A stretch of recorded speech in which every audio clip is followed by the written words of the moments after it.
Hi అండి, అందరూ ఎలా ఉన్నారు? ఇది మీకు కనిపిస్తుంది చూడండి, ఒక తీగ. ఇది బొచ్చుకాయలు చెట్టు అంటారు.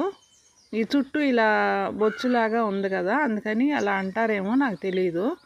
నా చిన్నప్పటి నుంచి ఇది ఎక్కడన్నా కనిపిస్తే ఈ కాయల్ని తినేవాళ్ళము. అలా ఇది తినే కాయలు అనేది నాకు తెలుసు, కానీ దీనివల్ల ఉపయోగాలు ఏంటో నాకు తెలియదు. పువ్వు చూడండి ఎంత అందంగా ఉందో ఈ చెట్టుది. ఎక్కడ పడితే అక్కడ కంపల మీద అలా పెరుగుతాయి. ఇవి మాకు చక్కగా ఈ తీగ పాకింది, పెరట్లో పాకింది. సర్లే, మంచి ఇది కదా, మనం పెట్టకుండానే పాకిందని నేను లాగేయకుండా అలాగే ఉంచా. ఇదిగో కాయలు చక్కగా పండుతున్నాయి, చాలా కాయలు కాసినాయి. ఈ పండిన కాయలు ఈ తోలు తీసేసి మొత్తం ఇలా తినేయటమేను. బాగుంటుంది, తీయగా చాలా రుచిగా ఉంటుంది.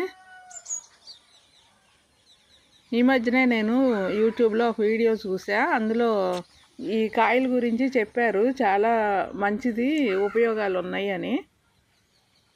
నాకు తెలియకపోయినా ఇది తింటారు కదా అని తెలుసు, అందుకని నేను తింటా ఉంటాను ఈ కాయని అప్పుడప్పుడు కాదు, అసలు నాకు అనిపించినప్పుడల్లా పండిన కాయలు దొరికితే తింటాను. చక్కగా మా దొడ్లోనే ఇలా వచ్చింది కదా, రోజు తింటున్నాను పండిన కాయలన్నీ. పిట్టలు తినేస్తాయి, అవి తినగా మిగిలినయేను మనం తినేది.